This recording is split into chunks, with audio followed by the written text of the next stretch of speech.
I know I've said that before, but I think this is the first time it's actually been months since I've uploaded anything on this channel. Sorry.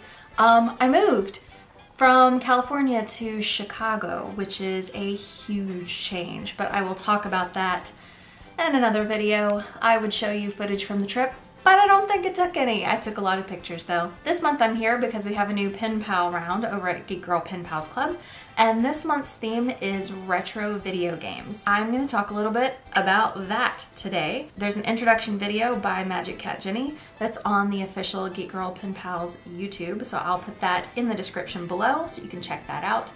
And here's what I have to say about retro video games.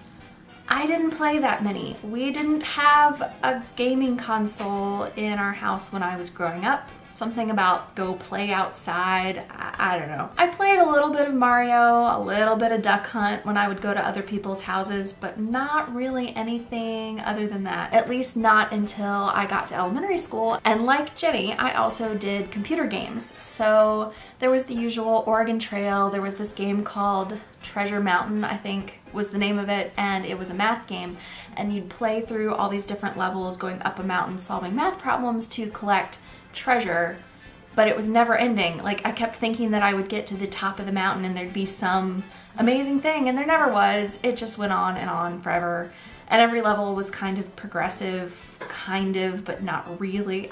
I don't know. I played it a lot. Played Oregon Trail a whole lot. That game is beatable, by the way. If you ever just sit down and play it through, you can do the whole thing in like an hour or two, but most of the time you don't have an hour or two to sit down and play it. I'm getting off track. So when I was in 6th grade, my science teacher actually had a couple of extra IBM computers, which was a big deal back then. So imagine something that looks like a little box like this, that's sort of grayish tan, and it's got a blackish green screen with little pixelated green font on it. Those IBMs, that's what I learned how to use computers on. Way old school. And basically each classroom was lucky if they had, 2 computers by the time I was in middle school. And you'd have to take turns on them, and you'd have to do all this stuff to use them. I'm old. Anyway, she had King's Quest, and it was the first non-educational game we'd ever played. She actually had King's Quest number 2. It's one of those old 8-bit text-based games where there aren't really written instructions per se, and you have to figure everything out by trial and error. So you type in a command like jump, and it'll tell you, I don't understand that, or I can't do that here, or try this again later, or it'll, make your little character jump. But you don't know even what order you're supposed to be doing the quests and goals in. It's just sort of very difficult. It's really difficult. The map was a big rectangle that would loop, so you could get to one edge and just pop back onto the other edge. There was no edge of the map. No edge. It was hard.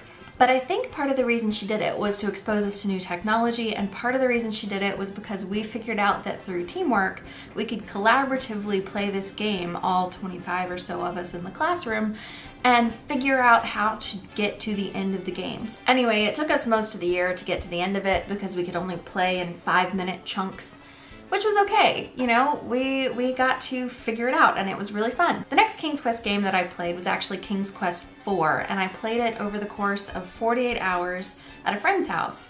My family had gone to visit her family for a weekend, and she and I pretty much holed up in the basement for 2 days and played King's Quest 4 from start to finish. We got stuck at the end. So it used to be, again showing my age, there used to be these things called 900 numbers. I don't know if they exist anymore, but 800 numbers are free to call. 900 numbers cost sometimes a lot of money. It used to be maybe 99 cents a minute, maybe $3 or $5 a minute. Anyway, super expensive to call these 900 numbers, but the back of the box for games would have a 900 number on the back that was the hint line. We may have called the hint line from her parents' phone to get the answer for the end. I don't know if they ever found out about that. Well, I'm sure they did when they got their phone bill. Yeah. Anyway, King's Quest 4 was a whole lot of fun, and it's still one of my favorite games. So the next King's Quest game that I really played was number 7. We actually had that one at home and played it on the PC, and it was more cartoonish and starred a princess going through, which was kind of fun.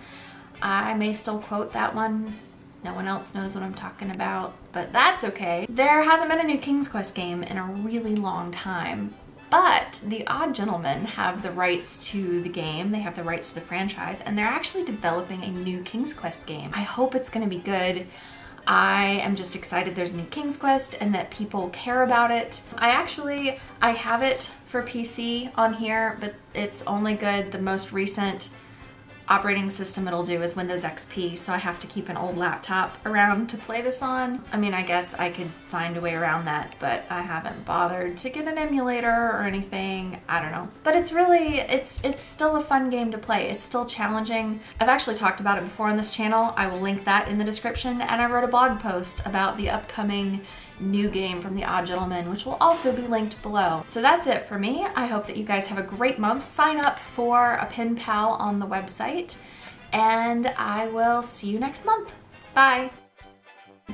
I feel like I'm making a lot of faces about this. That's okay. They're gonna be in outtakes.